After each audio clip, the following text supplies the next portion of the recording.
ఎప్పుడు ఒకే రకమైన fish fry కాకుండా కొంచెం డిఫరెంట్ స్టైల్లో ఇలా ఫిష్ ఫ్రై చేసుకోండి. చాలా చాలా టేస్టీగా ఉంటుంది. మేము ఉడిపికి ట్రాన్స్ఫర్ అయిన తర్వాత ఎన్నో వెరైటీస్ అయితే చేశాను, కానీ ఈ చేపల ఫ్రై అయితే మాకు ఫేవరెట్ అయిపోయిందండి. అంత టేస్టీగా అయితే ఉంటుంది.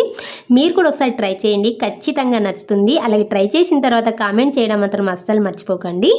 ఇంకా ఈ ప్రాసెస్ ఏంటో చూద్దాం. దీనికోసం ముందుగా నేనైతే ఇక్కడ ఒక 4 మ్యాక్రెల్ ఫిష్ తీసుకున్నాను. ఇవి వచ్చేసి సీ ఫిష్ అనమాట. మీ దగ్గర ఇలాంటివి లేకపోతే మన సైడ్ నార్మల్ ఫిష్ దొరుకుతాయి కదా, వాటి కూడా ఈ మసాలాను పట్టించి చేయొచ్చు అనమాట. చాలా టేస్టీగా ఉంటుంది.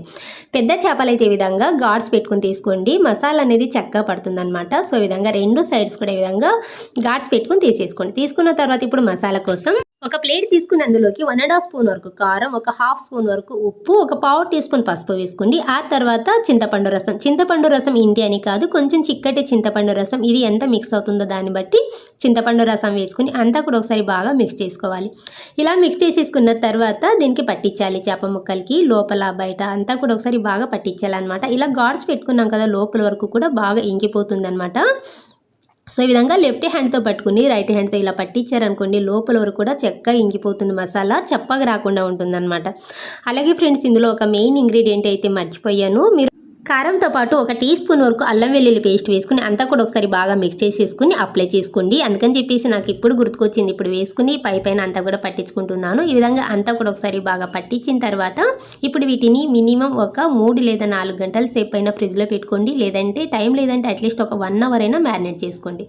సో ఇప్పుడు ఒక 3 గంటల తర్వాత దీనికి మసాలాని అయితే ప్రిపేర్ చేసుకుంటున్నాను. ఈ మసాలా వేసుకోవడం వల్లనే ఈ చేపల ఫ్రైకి మంచి రిచ్ టేస్ట్ వస్తుందన్నమాట. ఇప్పుడు ఇందులోకి స్టవ్ మీద ఒక ప్యాన్ పెట్టుకుని ఒక 2 స్పూన్ల వరకు బియ్యం, ఒక 2 స్పూన్ల వరకు ధనియాలు వేసుకోండి. ఆ తర్వాత ఒక 2 స్పూన్ల వరకు ఎండు కొబ్బరి స్లైసెస్గా కట్ చేసుకుని వేసుకోండి. ఒక 2 ఎండుమిర్చి, ఒక 10 మిరియాలు, 2 లవంగాలు, చిన్న పీస్ చెక్క. ఈ మాత్రం వేసుకోండి, మరీ ఎక్కువ వేసుకోవద్దు చెక్క లవంగా. ఆ తర్వాత ఇందులోకి ఒక టీ స్పూన్ వరకు జీలకర్ర వేసుకోండి. నెక్స్ట్ ఇందులోనే మెయిన్ ఇంగ్రీడియంట్ వచ్చేసి ఒక 1/2 టీ స్పూన్ వరకు, 1/2 టీ స్పూన్ కన్నా కొంచెం తక్కువ వేసుకోండి, మెంతులు వేసుకోండి. మంచి ఫ్లేవర్ ఇస్తుంది అనమాట. చాలా టేస్టీగా వస్తుంది మెంతులు వేసుకోవడం వల్ల. స్మెల్ కూడా బాగుంటుంది. వేసుకుని మంటను లో ఫ్లేమ్లో పెట్టుకుని మాడకుండా వీటిని వేయించుకోవాలి. ఈ విధంగా వేగాక ఇవి చల్లారిన తర్వాత ఒక మిక్సీ జార్లో వేసుకోండి. ఇది చప్పగా రాకుండా ఒక 1/2 టీ స్పూన్ వరకు సాల్ట్ వేసుకుంటున్నాను. చప్పగా రాకుండా ఉంటుంది పైన లేయర్ అనేది. సాల్ట్ వేసేసుకుని మెత్తటి పౌడర్ లాగా గ్రైండ్ చేసేసుకుని ఒక ప్లేట్లో తీసుకోండి. అంతే, ఈ మసాలా అయితే రెడీ అయిపోయింది కదా. ఇప్పుడు ఈ చేపలు తీసుకోండి. నేనైతే ఒక 3 గంటల సేపు మ్యారినేట్ చేసుకున్నాను. టైం లేదనుకోండి, ఒక గంట సేపు అయినా ఖచ్చితంగా మ్యారినేట్ చేసుకోండి. ఆ తర్వాత ఇదంతా కూడా కోట్ అయ్యే విధంగా బాగా స్ప్రింకిల్ చేసుకోవాలి. ఈ మసాలాని ఎంత చక్కగా కోటింగ్ చేసుకుంటామో అంత టేస్టీగా అయితే వస్తుందన్నమాట. సో విధంగా ఒకవైపు మాత్రమే కోటింగ్ చేసుకోవాలి. ఆ తర్వాత స్టవ్ మీద ఒక ప్యాన్ పెట్టుకుని అందులోకి జస్ట్ పెద్ద స్పూన్తో 1 స్పూన్ ఆయిల్ వేసుకున్నానంటే ఆయిల్ బాగా హీట్ అవ్వాలి. అలాగే ప్యాన్ కూడా హీట్ అవ్వాలన్నమాట. బాగా హీట్ అయిన తర్వాత మసాలా ఉన్నది అడుగున వేసుకుంటున్నాను. అంటే ఇలా ఉల్టా చేసుకుని వేసుకోవాలన్నమాట. ఇలా కోట్ చేసింది ఇలా వేసేసుకున్న తర్వాత ఇప్పుడు పైన వేసుకోలేదు కదా ఈ మసాలాని అయితే, ఈ పైన కూడా ఈ విధంగా అంతా కూడా బాగా స్ప్రెడ్ అయ్యే విధంగా, బాగా కోటింగ్ అయ్యే విధంగా అప్లై చేసుకోవాలి మసాలాని.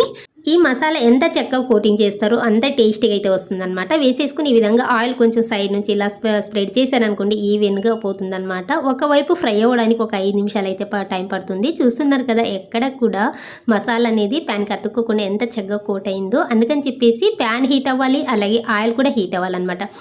మంట చూసారా, ఫ్లేమ్ అనేది సిమ్లోనే పెట్టుకుని ఫ్రై చేసుకుంటున్నాను. అంటే సిమ్లో కన్నా కొంచెం ఎక్కువ పెట్టుకోవాలన్నమాట. ఆయిల్ తక్కువ వేసుకున్నా కూడా తక్కువ ఆయిల్తోనే టేస్టీగా ప్రిపేర్ చేసుకోవచ్చు. ఇప్పుడు ఇలా టర్న్ చేసిన తర్వాత మరో 5 నిమిషాల పాటు ఫ్రై చేసుకోవాలి. టోటల్గా ఒక 10 మినిట్స్లో అయితే ఈ ఫ్రై అయితే రెడీ అయిపోతుంది అనమాట. ఒక్కొక్క సైడ్ ఒక 5 to 6 మినిట్స్ అయితే టైం పడుతుంది ఫ్రై అవ్వడానికి. సో ఈ విధంగా రెండో వైపు కూడా బాగా ఫ్రై అయిన తర్వాత తీసేసుకుంటున్నాను. చూడండి చక్కగా ఎంత చక్కగా పట్టిందో ఫ్రైకి మసాలా అయితే. చాలా బాగుంటుంది ఈ కోటింగ్. దీనికి ఉన్న కొద్దిగా మసాలాను కూడా అస్సలు వదలకండి, దానికి తీసేసుకుని పట్టించుకోండి. చాలా టేస్టీగా వస్తుంది.